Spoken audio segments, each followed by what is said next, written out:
Assalamualaikum warahmatullahi wabarakatuh dan selamat berjumpa lagi bareng saya Andi Sulobibo di channel kita yang tercinta ini pemirsa.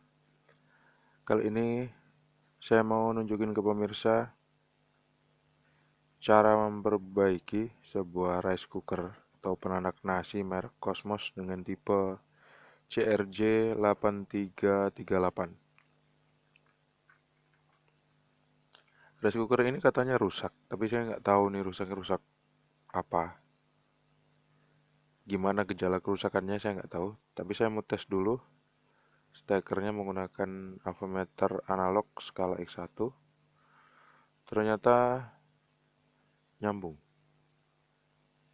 tuh dan nggak korslet. Coba saya buka dulu, saya lihat di dalam kira-kira ada apa ya. Nggak ada apa-apa kok. Coba saya pencet dulu bagian tengahnya, terus saya tekan tombol cooknya. Ternyata susah. Coba saya tekan ya, tuh nggak mau ngunci pemirsa. Bisa jadi itulah kerusakannya ya, tapi memang betul itulah kerusakannya. Tadi saya ngetes, bentar-bentar, saya colokin dulu ke arus listrik 220 volt. Lampu warmnya hidup, tapi tombol cooknya nggak bisa ditekan.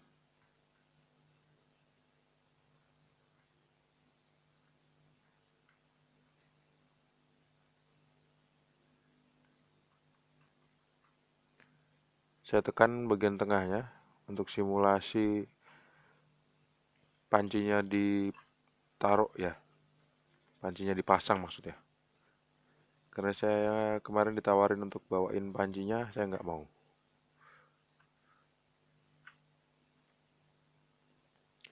Langsung aja deh saya buka ya pemirsa.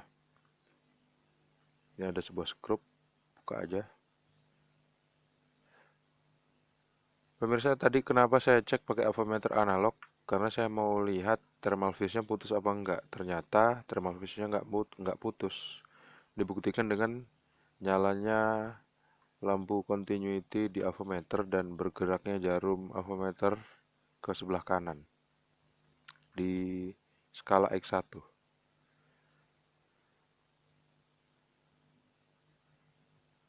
Ternyata thermal fuse-nya nggak putus, berarti kerusakannya apa yang lain? Oh, ternyata kerusakannya adalah tombol cooknya nggak bisa ditekan. Ada persoalan sama saklar ini pasti. Penutup bagian bawah ini setelah skrupnya dilepas, dia dicongkel, baru bisa buka. Nah, kalau posisi dari bawah nih diperhatikan seperti ini, saklar atau mekaniknya bekerja ya. Ini ada thermal fuse, saya harus cek dulu thermal fuse-nya secara langsung di sini. Masih nyambung apa udah putus. Thermal fuse itu yang ini pemirsa. Nah, itu. Majuin dikit, ada ini nih. Nah, nih yang dibungkus itu. Tuh, nyambung. Thermal fuse-nya nggak jadi masalah.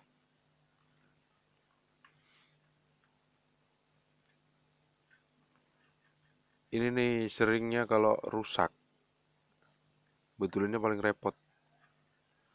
Dan biasanya nggak ada kerusakan yang benar-benar kelihatan signifikan. Kalau misalnya tombol on atau tombol cooknya nggak bisa ditekan. Cuman kita bongkar pasang sambil kita tekan-tekan terus atau disetel gitu pemirsa. Sampai pada akhirnya tombol cooknya ini bisa ditekan. Nah nih, tuh. Waktu saya tekan kan dia kayak nggak kuat, nggak kuat bergerak lebih jauh lagi, akhirnya saklarnya nggak aktif total. Harusnya seperti ini tuh. Ini kan tombol tengahnya ya. Tombol tengah di elemen itu saya tekan seperti ini. Dengan ditekan berarti simulasinya adalah pancinya dipasang. Begitu udah dipasang, tombol cooknya itu ditekan supaya nanti dia ngunci. Akhirnya listriknya masuk ke elemen dan mengaktifkan elemen, akhirnya panas. Begitu udah panas, nasi mateng. Gitu ceritanya. Ini ada dua buah skrup, harus saya buka dulu. Saya mau lihat dari dekat, kira-kira ada masalah apa enggak sih sama saklarnya. Saklarnya ini panjang ya pemirsa, bukan cuma yang putih plastik itu, tapi yang besi juga seperti ini.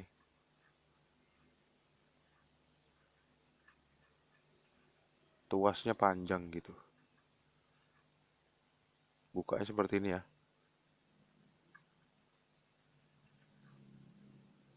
Ada celahnya kok di sini. Ini nggak bisa dijelasin pakai kata-kata.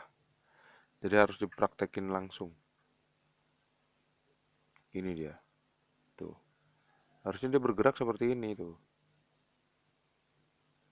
Nah, seperti ini geraknya. Cuman kok dia nggak mau lebih kuat lagi ya nekannya. Biasanya sih ini terjadi karena saklar rice cooker ini udah ada yang aus, tapi bagian mana ausnya biasanya di bagian yang tempat bersentuhannya, bersinggungannya antara logam dengan logam. Seperti yang di sini nih pemirsa. Ini sepertinya ada yang aus.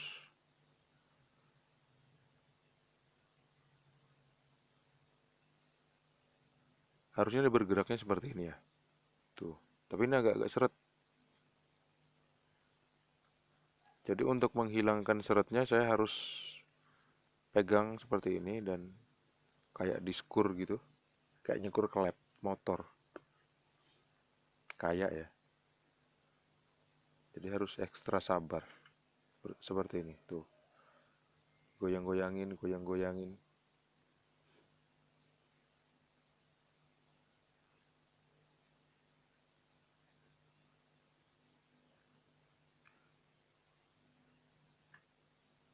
Kalau bisa dikasih pelumas, tapi nggak perlu sih. Ini pemirsa, begitu saya lihat dari detail ternyata memang dia ada sedikit aus. Karena aus, akhirnya bekas aus itu rupanya nggak hilang gitu. Dia ngumpul di sudut-sudut. Akhirnya dia menjadi tonjolan.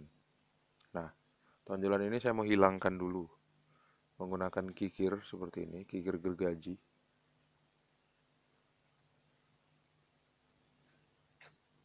Nanti kalau udah hilang, saya berasumsi dia bakal sembuh seperti semula, seperti sedia kala.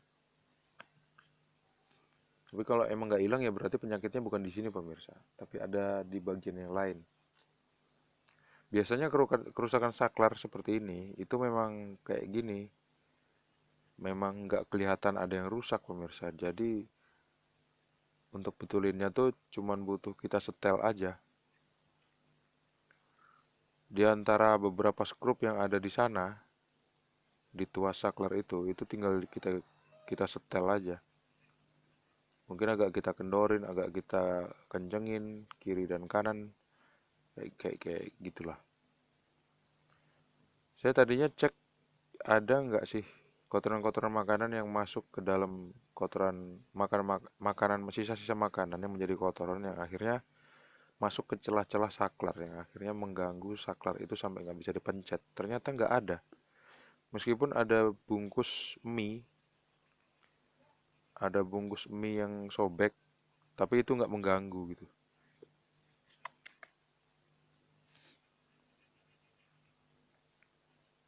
Terus tombol saklar putihnya itu pun, tonjolannya yang di bagian dalam itu pun nggak aus dan nggak patah.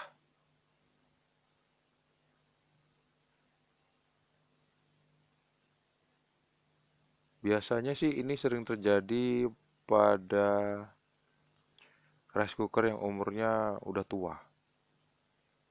Biasanya seperti itu. Cuman nggak tua-tua banget lah.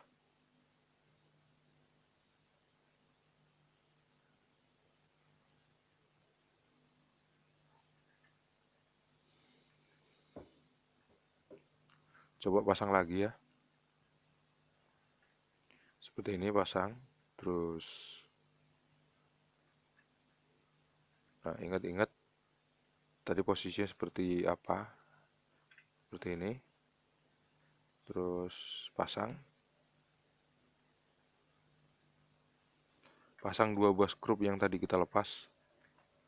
Kencangkan lagi.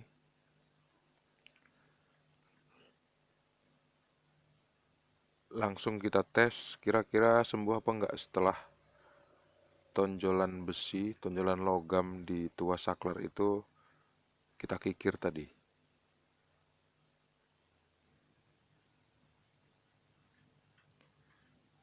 Kencangin bautnya sesuai sama kencangnya baut yang tadi kita lepas aja ya.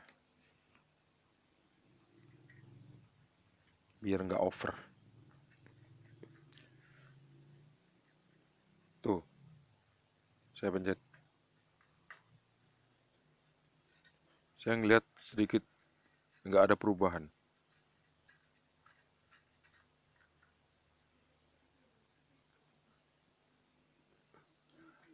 Nggak ada perubahan ternyata pemirsa.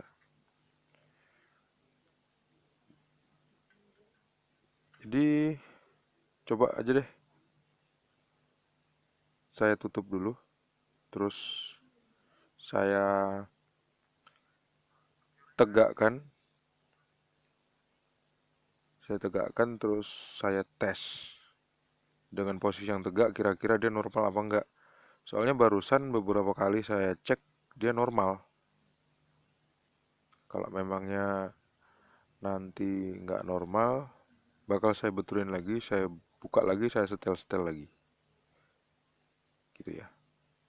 Nah, saya tegakkan dulu, buka, terus tekan.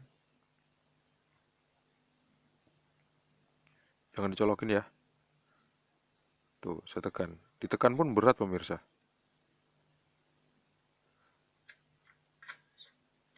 Nah, kalau bunyi ceklek itu berarti dia aktif saklarnya. Kalau misalnya dia nggak bunyi ceklek,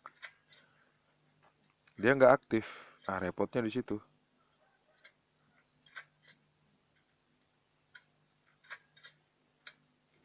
Nah, jadi ada bagian tertentu di dalam sudut tombol saklar ini, itu yang kalau dipencet dia bisa mengaktifkan saklar.